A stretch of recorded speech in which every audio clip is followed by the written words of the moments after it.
So what does product discovery mean to you? So what springs to mind when you hear the term product discovery? So please jump on Slido, use the QR code, or go to slido.com and enter the code product discovery and let us know what product discovery means to you. Because that's the topic of this discussion today for the next 40 minutes.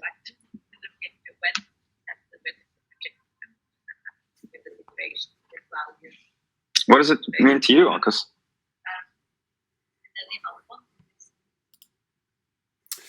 Well, what kind of words would you use to describe product discovery?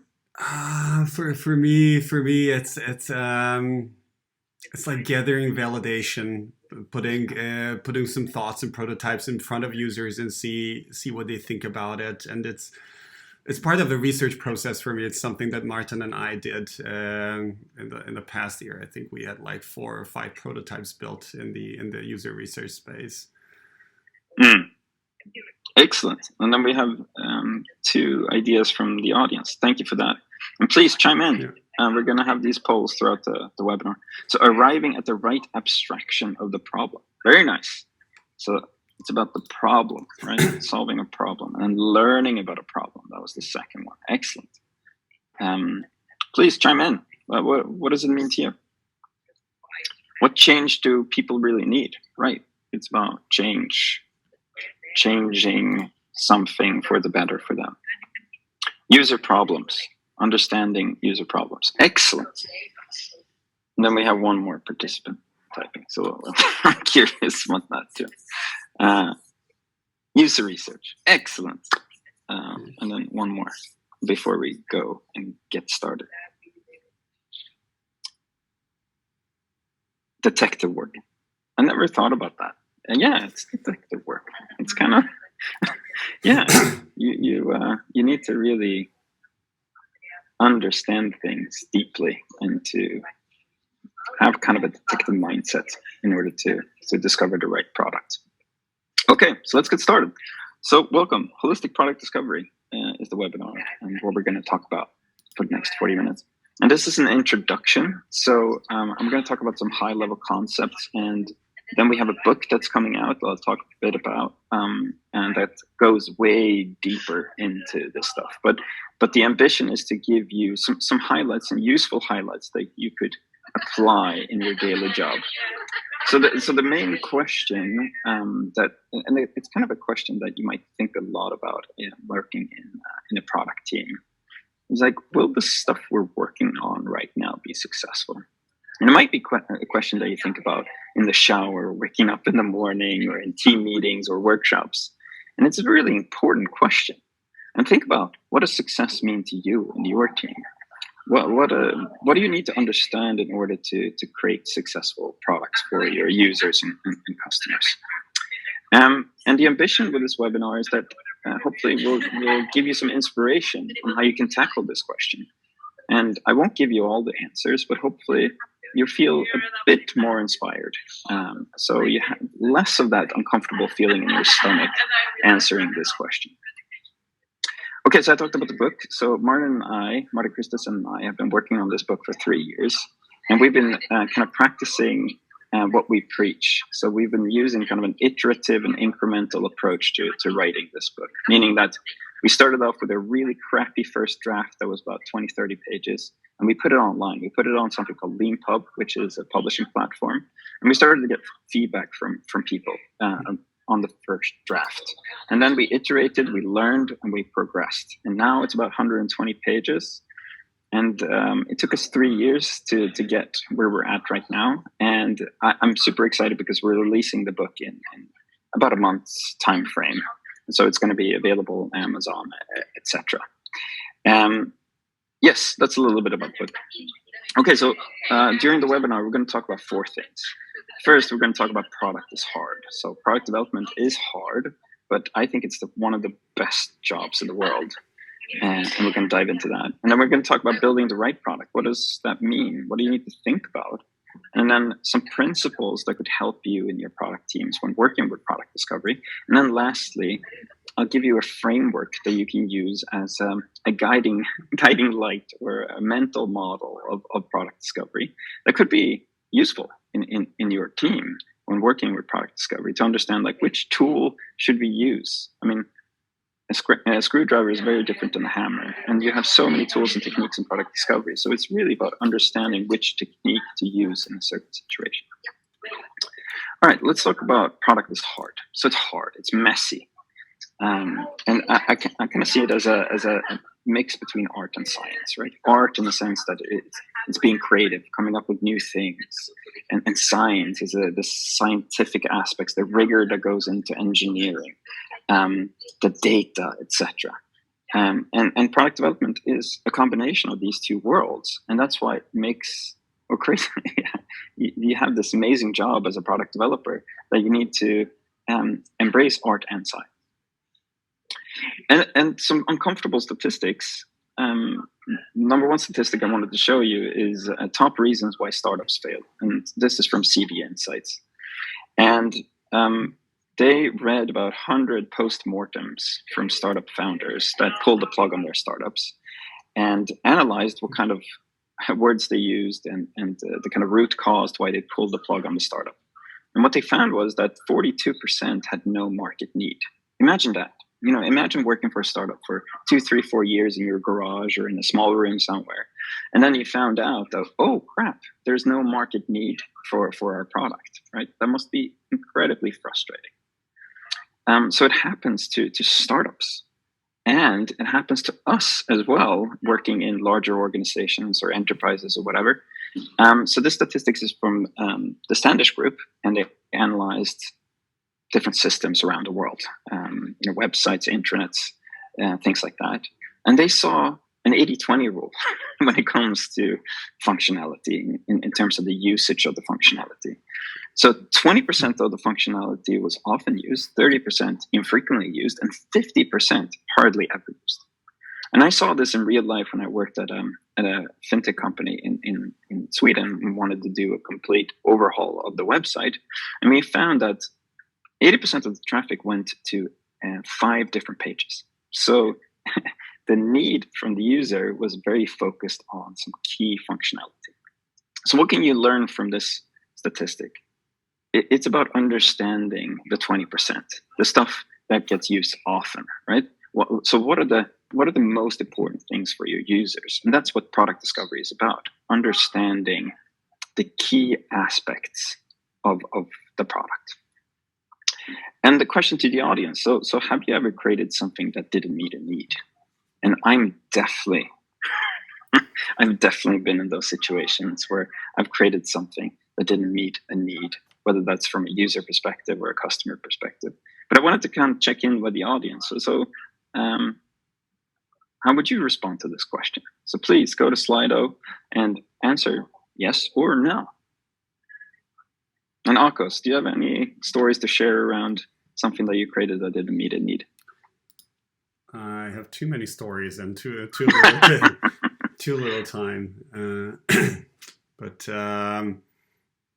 maybe to pick one. A couple of years ago, Martin and we started creating a research repository, like a dovetail with a twist.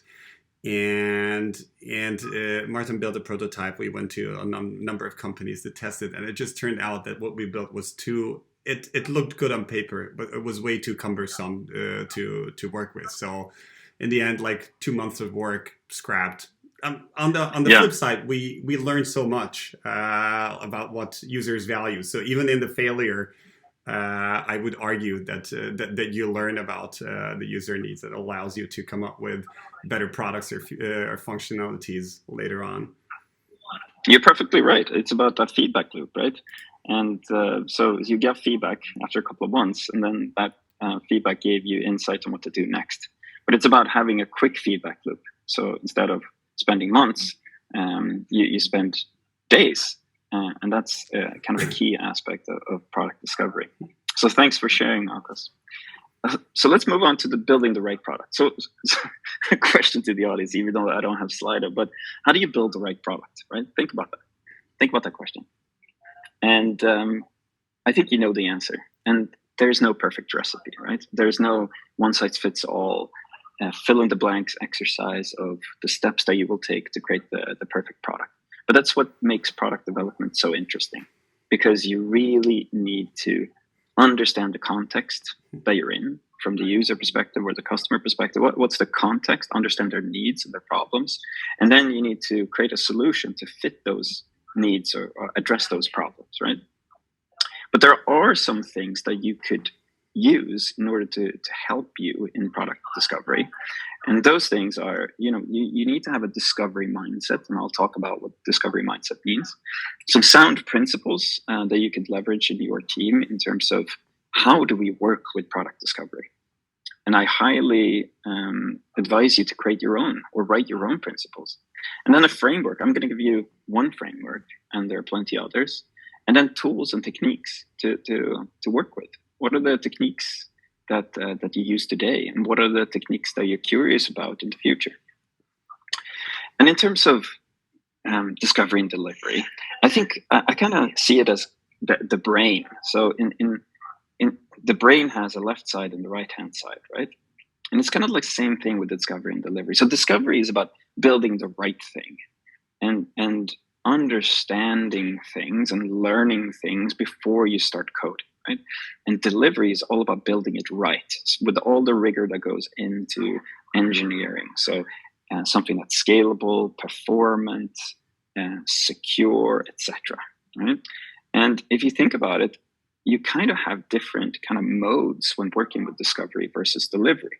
In discovery is more about detective work, like one person from the audience said, and delivery is more about let's get it out, and let's get it out in a scalable, performant way, and iterate upon what we want to achieve. And the way we think about product discovery and try to write a sentence what we think product discovery is about is that it's about finding the right problem to solve. And we talked about that already, so thanks for entering that in Slido. But it's also about finding the right solution to solve that problem, right? And then to verify that your solution is addressing the problem. So in short, the focus is on learning and knowledge and acquiring a lot of learning about the right problem and the right solution. And going now to some principles. So some principles that could be useful in your team when working with product discovery. So the first principle is a problem first approach over solution first. And Ash Maruya has written the book Running Lean. It's a great read about the kind of the steps that you need to take in order to validate your startup. And he says that fall in love with the problem, not the solution. And it's kind of a counterintuitive thing if you think about it. But we as humans, we don't like problems. We love solutions. And when you think about this, so if you talk to a colleague for a few minutes, and the colleague has this pressing issue regarding their career, what would be the first thing that pops to mind, right? The first thing that would pop to mind would probably be a solution. That we don't like problems. We want to jump to solutions, and that's the way we work as human beings. But it's kind of a bias, right?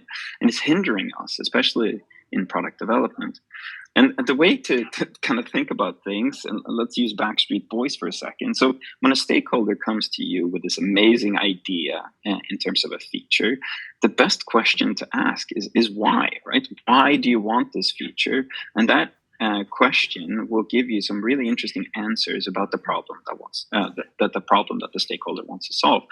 And let's shift the focus to another pop group, the Spice Girls, and they have another way of looking at it. So tell me what you want, what you really, really want. And the really, really gives you insight also regarding the problem to solve. So really focus on the problem. And a key thing that we want to mention when it comes to this principle is that keep it top of mind throughout. So when you start the project on day one, you might have the problem kind of clear in your heads and in your team. But in 3 months' time, when you worked on the project, and I asked you, so what's the problem that you're solving? You might have forgotten about it, right? So keep it top of mind. And there are plenty of techniques to do so. The next principle I want to talk about is outcome over output. And this is something that we hear a lot about in the product development world. And a loop to kind of visualize the issue with output is that, and David Bland calls this the product death cycle, that no one uses our product, ask customers where features are missing, build the missing features, and then no one uses our product. And then it goes like that, right? In a loop. So what's the issue with this loop? The issue is that we're asking customers about the features, right? We want to understand their problems. They're specialists in their problems and their needs. They're not specialists in product development. So it's about understanding the context that they're in. That's what's key. And another loop from David is that commonly across the world, we have this loop, that it's the emphasis in product development is on building stuff, the output, the features. I even worked for an organization that measured the amount of Jira tickets that were delivered during a sprint, right? And we do not enough measuring and learning from the stuff that we're creating. So that's a major issue in product development right now. And it's about understanding the left-hand side of this visual, so the problems and the needs of the customers and what you're giving them in terms of tools and services. And that's the value exchange. Like, you solve problems, you address needs, and you give them tools and services, and you get money back, right? You capture value from the customers. And that's the way it works when in products and service industries. And to quote Melissa Perry, who I highly recommend you to follow on LinkedIn and Twitter, why are we building this product, and what outcome will it produce? What do customers get out of it? What's in it for them? That's the key thing to focus. Next principle. So it's about the team, not the individuals. And it's about a team that's diverse, trusts each other, and are open to one another. And it's such an important principle, and it's probably the most important principle before you can follow any of the others, because you need to have this trust before focusing on output versus outcome, etc. So product development is a team sport, right? You have designers, you have testers, you have engineers, you have product owners or product managers, but it's about combining these people and doing stuff together that's most important. And we argue that the best products are not created by the best individuals, not even the best individuals, but the best collaborative teams, and teams who are open, diverse, and have high levels of trust. And why is that important? Because it's good for business. So Juliet Burke did a research study about 5-10 years ago on company directors, and they found that if there's diversity of thinking, meaning that somebody has an academic degree, somebody has not an academic degree, and somebody who's a fast thinker, a slow thinker, etc. If you have a diverse team in terms of looking at things from a different perspective, you increase innovation and you also decrease risk. And Google did a research study about 10 years ago, and the research question that they had was, what makes a high-performing team high-performing? What are the kind of key attributes of a high-performing team? And what they found was, so they interviewed, I think, about 300 teams and sent them surveys, etc. And they found that the highest performing teams, that high psychological safety. And high psychological safety means that the team is taking risks. They're comfortable taking risks. And they're also comfortable speaking up if they see something that's wrong. They have this candor in the team, that it's okay to speak up. And the way we think about it, and we've been influenced by John Cutler, who has the same kind of insight, is that in a team, it's about facing uncertainty. It's scary stuff. It's not as scary as what's happening to the team on the screen. It's actually from the movie Goonies from the 80s. It's an amazing movie about a group of teenagers wanted to find a pirate treasure in a cave, I believe. And you can see on their faces and the way they kind of huddle that they have each other's backs. And that's such an important aspect in product development, that you have each other's backs and you're willing to take the risks and you work as a team. The next principle is about focusing on the bigger picture rather than your team or your function within the organization. And this is a fallacy in organizations, is that we're too focused on ourselves, right? Our own gain, our team. what's important to us. We don't socialize that much with other teams, especially not other functions. So if you're in product, do you talk to marketing? Do you talk to customer service? Do you talk to compliance or whatever functions you have in your organizations? And I think you're not talking to them enough, and you're not understanding them enough. And that's what this principle is about. And this is a prism, right? The user experience is what comes out of all these different functions in the organization. So whether that's sales, marketing, customer success, engineering, design, what have you, it's the user experience that comes out of it.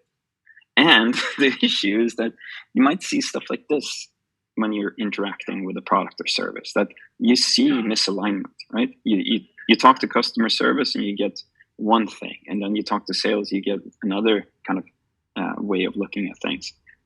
And it causes a frustrating user experience or customer experience. And what David Bland says again, when teams are not aligned, dysfunction is passed on to the customer. So that's why it's so important to align things. Even, you're working in a product team, you need to align with other teams so you work on the most important stuff. And lastly, continuous discovery over unplanned exploration. So what we mean by continuous, meaning we mean that it's something that should happen continuously. It shouldn't be like this one-off project.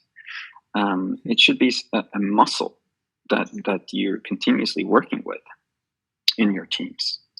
And just to give some examples of different types of ways of looking at product development. So this is an ad hoc way. So you have an idea, you do no discovery, and you go directly to delivery, and then you have a product, right? Another way is to work with waterfalls. You have an idea, you do some discovery, but it's not iterative discovery. You go into a specification, and then you go into delivery, and then you have the product. An agile-ish way, which is something that we see in most organizations, that you have an idea, you do some iterative discovery, you learn some things, you create a prototype, you iterate on the prototype, and then you go into a backlog, and then you go into delivery. But where we would like you to move to is this, having a discovery and delivery working at the same time, right? And you switch mindset.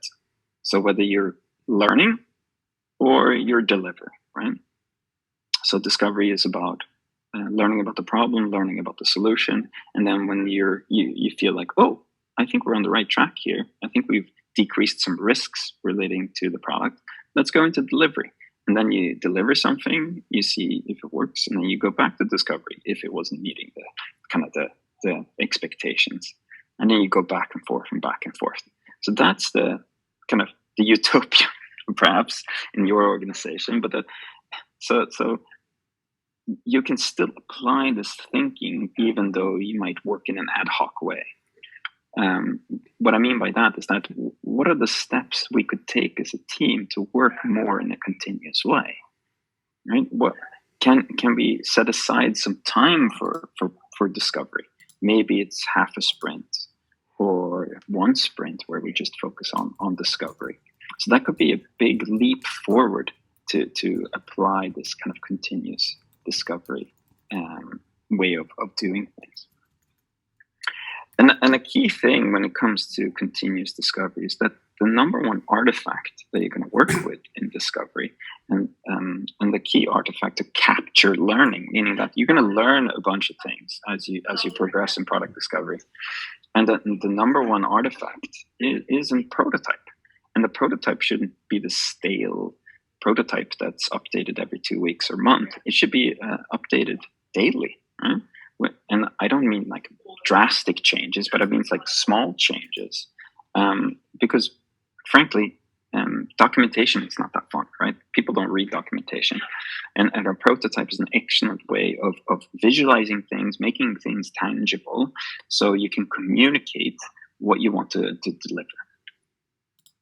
So there you have them, 5 different principles that could be really useful in your teams. Now, let's talk about the framework. So the framework, I said earlier that it could help you as a mental model where you are in product discovery and what to focus on.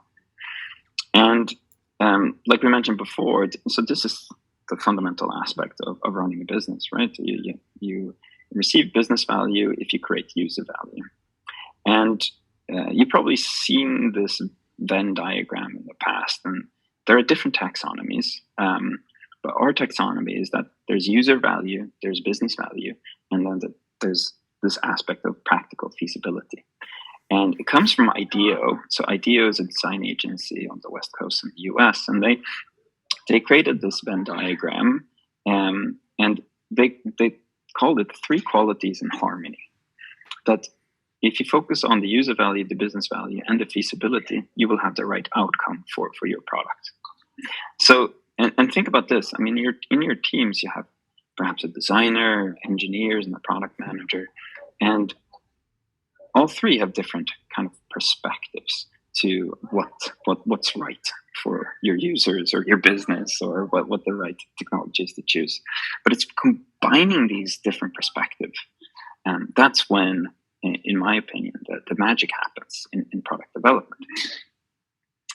And another thing to think about in product discovery is the double diamond, right? You've probably seen double diamond before. It's from the British Design Council, that you have diverging and converging aspects when it comes to understanding the problem and understanding the solution. And diverging meaning that you explore many things, and then you decide on the most important things. You converge as a team. And think of it kind of like a workshop, right? You've been to many workshops throughout your career, I'm assuming. And in a workshop, you kind of discover in the beginning different ideas, and then during the workshop you define the best ideas to move forward with. And it's the same thing in product discovery. It's the same kind of diverging and converging aspect. So we gave these steps names. So explore, structure, innovate, and validate. So you have explore and structure in the problem space, and then you have innovate and validate in the solution space. And what did we do? We combined these different aspects. So the 3 qualities, the double diamond, and voila, you have the product discovery, or the holistic product discovery framework, as we call it, meaning that it's holistic in the way you look at all 3 aspects, and then you have the double diamond. And just by looking at this framework will give you an idea on where certain techniques will be placed, right? So you might do user research. So think about user research for a second. Where would that fit in this framework? I would say probably in the explore user value space, right?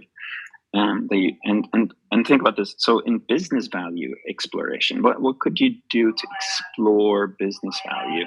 And one thing could be stakeholder interviews, right? To interview stakeholders from marketing, sales, or whatever, to explore things from a big business angle. And these are some powerful questions that you could use in the framework. So what is our market landscape? What is the user's context and needs? What is our current capability when it comes to feasibility?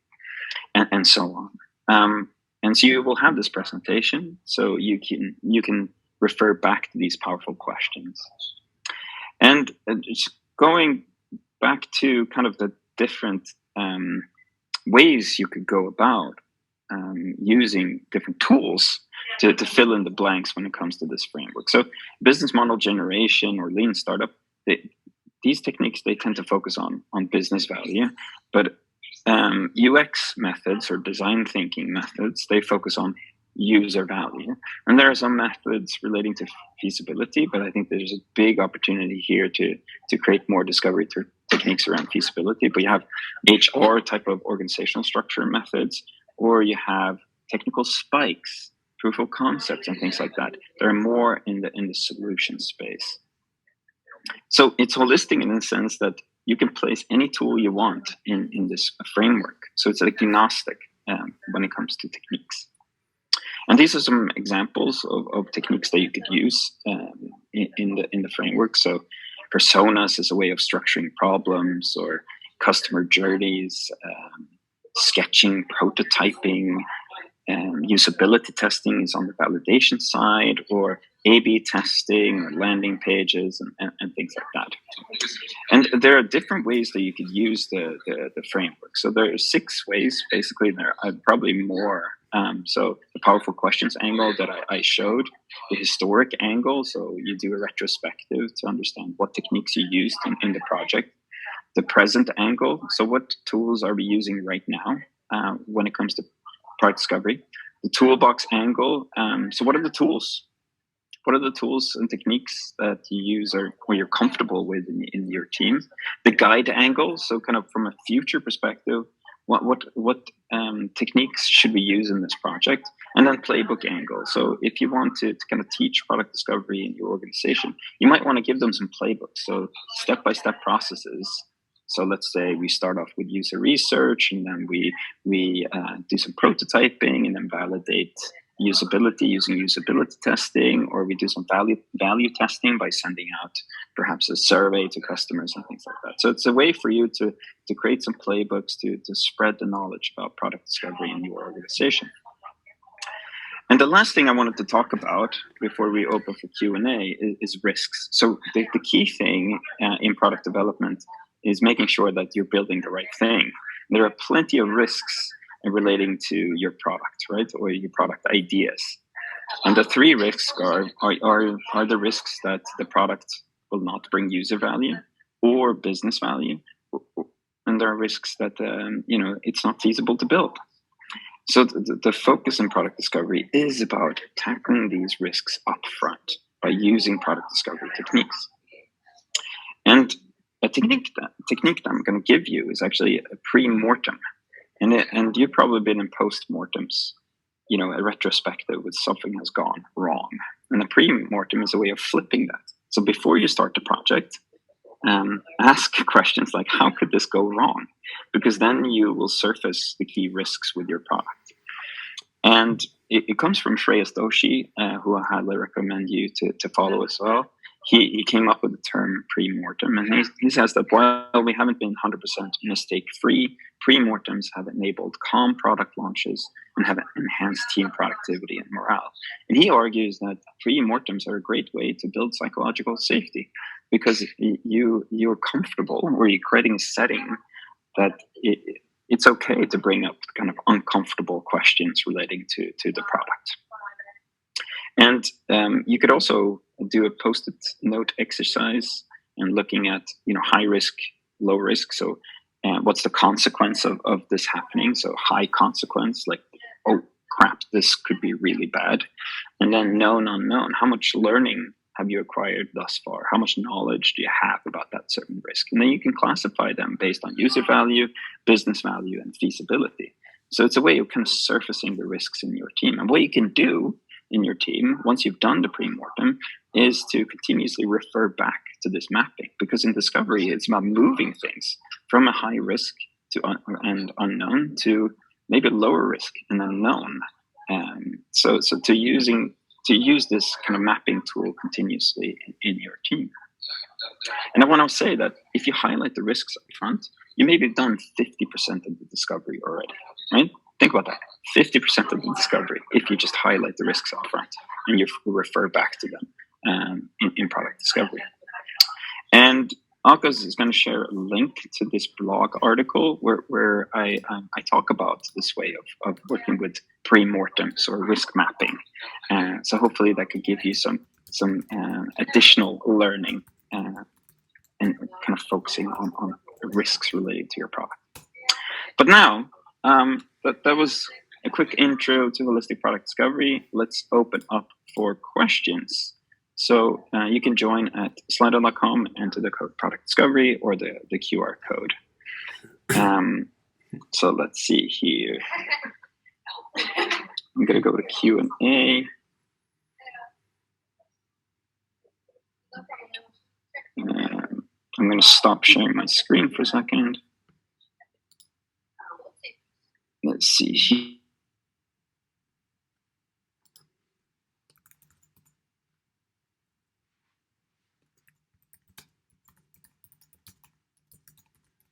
So go to slido.com and enter the code product discovery. There's a tab open, Q&A.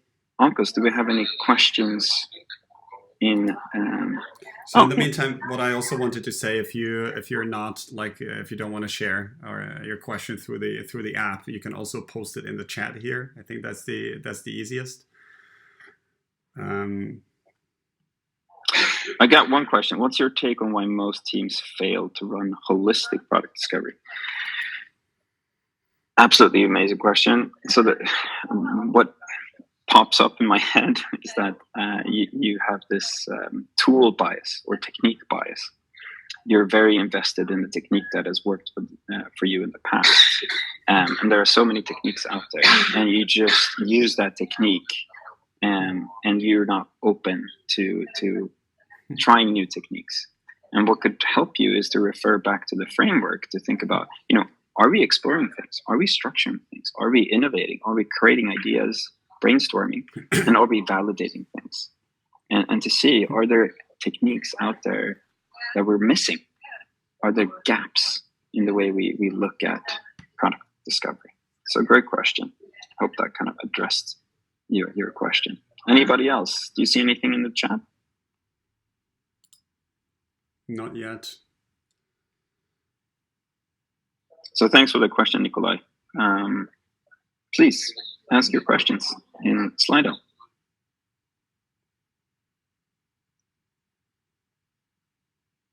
Do you have a question, Marcus? Yeah, I actually do. I just wanted to leave a little space but maybe people think about it. So one of the questions that I have is that let's say I'm a product manager, and I'm doing my daily job, and there's a certain organization I'm in, right? And one of the key points that you said is that I need to align with other teams and make sure that I understand their perspectives. And the question I have is that, do I do it just on my level, or is that something that I should also tell my superior and make sure that on the management level, there's the company is pushing in the same direction? Because I often saw discrepancies of what I as a PM want to do as opposed to what the CPO is asking me to do. Yeah, that brings up the question of alignment, right? Alignment in terms of the direction of the company or the product moving forward, and it's really important to align, right? Because otherwise you go in different directions. So different teams go in different directions. So if the strategy is not clear, you can do the reverse Backstreet Boys thing, Tell me why, go to the CPO and tell me why it's important, or tell me what you want, what you really, really want, because then you get clarity on the direction, and that's going to give you insight on what to focus on in product discovery. And then another way kind of tackling that, it's not pertaining to your question specifically, but how do I kind of use this holistic thinking when it comes to product discovery, and how do I apply this in my real life situation in my product teams, or how can I influence other product teams to do it?